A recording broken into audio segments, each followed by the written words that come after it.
ଏ ଜାଗାରେ ସାଙ୍ଗମାନେ କେମିତି ଅଛନ୍ତି? ଆଜି ଆମର ଡେ 7 ଚ୍ୟାଲେଞ୍ଜ। ଆଜି ଆମେ ଶିଖିବା ପ୍ରଫେସନାଲ ଲୋଗୋ କେମିତି ନିଜର ବନେଇ ପାରିବ କି ନିଜର ଓନ୍ କମ୍ପାନୀ ଗୋଟେ ପ୍ରଫେସନାଲ ଲୋଗୋ କ୍ରିଏଟିଭିଟି ଲୋଗୋ କେମିତି ବନେଇ ପାରିବ। ଚାଲନ୍ତୁ ଡେରି ନ କରି ଷ୍ଟାର୍ଟ କରିବା। ତ କଣ କରିବା ଏଲିମେଣ୍ଟକୁ ଆସିବା, ଏଇଠି କ୍ଲିକ୍ କରିବା, ଏଇଠି ସର୍ଚ୍ଚ କରିବା ଲୋଗୋ। ଆପଣ କୋଉ ରିଲେଟେଡ ଲୋଗୋ ନେବାକୁ ଚାହୁଁଛନ୍ତି? ଠିକ ଅଛି ନା ଲୋଗୋ ଫର ଇଞ୍ଜିନିୟରିଂ। ଯେମିତି ଆମେ ଗୋଟେ ଇଞ୍ଜିନିୟରିଂ ରିଲେଟେଡ ଲୋଗୋ ବନେଇବା। ଏଣ୍ଟର ମାରିବା। ଦେଖନ୍ତୁ ବହୁତ ସାରା ଲୋଗୋ ଆସିଲା ଏବେ। ଆମର କଣ ଦେଖାଥିଲା ଏ ସବୁ ଗ୍ରାଫିକ ଫଟୋ ଫ୍ରେମ ଲୋଗୋକୁ କଟିଂ ଅଛି। ଦେଖିବା ଆଗକୁ କଣ ଅଛି ଗ୍ରାଫିକ ଦେଖିବା। ଇଞ୍ଜିନିୟରିଂ ସିମ୍ବଲ କଣ?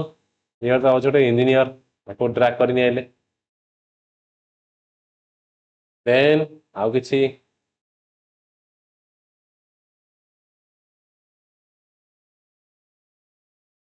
ବାବା ମନ୍ଦିର ଲୋଗୋଟା ଟିକେ ସିମ୍ପଲ ରଖିବେ ତା ୟୁନିକ୍ ଲାଗିବ। ଇଏ ଗୋଟେ ଅଛି ଭଲ ଆକୁ ନେଇ ଆସିଥିବା ତା ଡିଲିଟ କରିଦବା।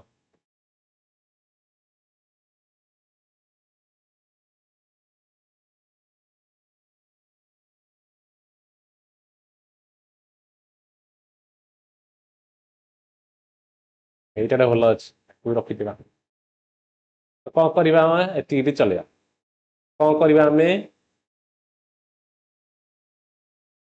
ଏ ଇଞ୍ଜିନିୟର ସାଇଡରେ ଆକୁ ଟିକେ ଆଲାଇନମେଣ୍ଟ କରିବା ଏମିତି କିଛି ରଖିବା।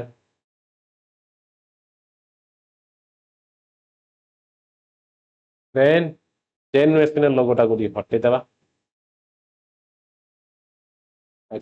ସାଇଜ କରିଦେଲାକୁ ଏ ଗୋଟାଏ ଭଲ ଲାଗିବ ବଟ୍ ଆଉ ଟିକେ ହେଇଥିଲେ ଭଲ ହେଇଥାନ୍ତା। ଏଇଟାକୁ ଡିଲିଟ କରିଦବା କିଛି ଅଲଗା ଦେଖିବା ପୁଣି ଆସିବା ଏଲିମେଣ୍ଟସ।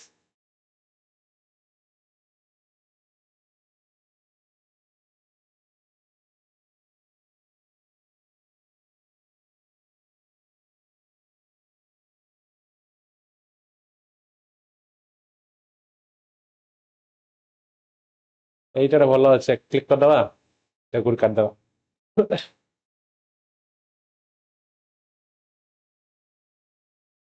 ଆଉ ଗୋଟେ ରେଞ୍ଚି ଚିହ୍ନ ତାର ଦରକାର ଏଠାରେ ରେଞ୍ଚି ଚିହ୍ନ ଅଛି। ଆଚ୍ଛା ଏଠି ସର୍ଚ୍ଚ କରିଦବା।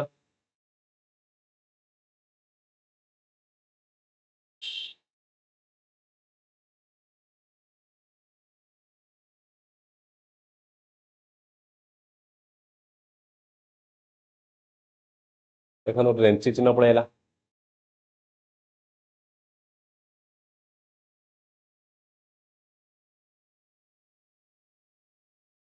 ଆଉ ଟିକେ ଛୋଟ କରିଦବା ଭଲ ଲାଗିବ। ଦେଖିଲେ ଲୋଗୋ ହେଇଗଲା ଲୋଗୋ ରେଡି। କଣ ଅଛି ଏଥିରେ କିଛି ନାହିଁ। ଆମେ ତ ଲୋଗୋ ବନେଇବୁ ଲୋକ କେତେ ତ ଭାବନ୍ତି ଆମେ କେମିତି ଲୋଗୋ ବନେଇବୁ କଣ ଭାବିବୁ। ଜଷ୍ଟ ଗୋଟେ ଇମାଜିନେସନ କେମିତି ରଖିଲେ ଭଲ ଲାଗିବ। ବାସ୍ ସରିଲା। ଯଦି ଆଉ ଟିକେ ବଡ କରିବାକୁ ଚାହିଁବା ଆମେ ଏଇଟା କଣ କରିବା ଏଇଠି ନେଇ ଆସିବା।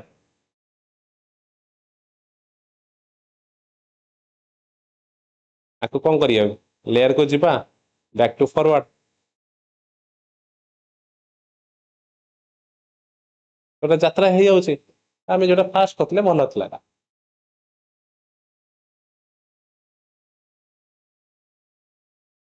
ତ ଏଠି ଗୋଟେ ନିଜ ନାଁ କମ୍ପାନୀ ନାଁ ଲେଖିଦବା। କଣ କରିବା ଟେକ୍ସଟକୁ ଯିବା। ଗୋଟେ ଡିଜାଇନ ଚୁଜ କରିଦବା।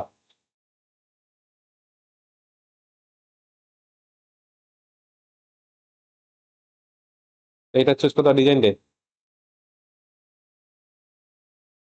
ନାଁ ଦେବା ଆପଣଙ୍କ ନାଁ ଯାହା ନାଁ ଦେବା ଯେମିତି ନିଜ ନାଁ ଶ୍ରୀ କୁମାର ଆଚାର୍ଯ୍ୟ। କ୍ୟାପିଟାଲ ଦେଇଦବା SUJITKUACH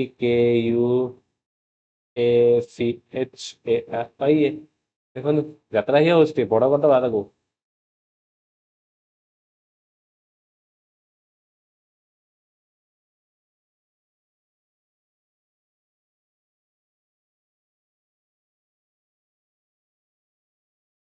କେତେ ସୁନ୍ଦର ଦେଖାଗଲା ଅବିକା ୟାର କିଛି କାମ ଅଛି। ଆଉ ଯୋଉ କଲେକ୍ସନ ଲେଖା ଅଛି ନାଇଁ ତାକୁ ଡିଲିଟ ମାରିଦବା ସରିଲା। କେତେ ସୁନ୍ଦର ଦେଖାଯାଉଛି ଅବିକା ଯଦି ଚାହିଁବେ ଆପଣ ଆଉ ଟିକେ ତାକୁ ମଡିଫାଇ କରିପାରିବେ ୟାକୁ କ୍ଲିକ୍ କରିବା। କଣ କରିବା ଏଠି କଲର ଚେଞ୍ଜ କରିପାରିବା ଆଉ କଣ କରିବା ଲେଟର ସ୍ପେସିଂ ବଢେଇ ପାରିବା। ଇଫେକ୍ଟ ଦେଇପାରିବା ଇଫେକ୍ଟ କଣ ଦେବା କୁହନ୍ତୁ ଦେଖନ୍ତୁ।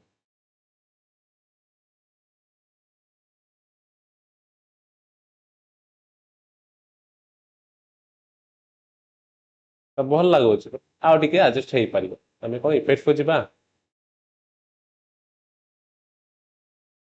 ଏମିତିଆ ଦେଖିଲେ ଏବେ କେମିତି ଦେଖାଯାଉଛି। କଲରଟା କଣ ଅଛି ଟିକେ ଭାଲୁ କଲର ଅଛି ୟାକୁ କଣ କରିବା ବ୍ଲାକ୍ କଲର କରିବା। ଆଖି ଝାପସା ଦଉଛି ନାଇଁ।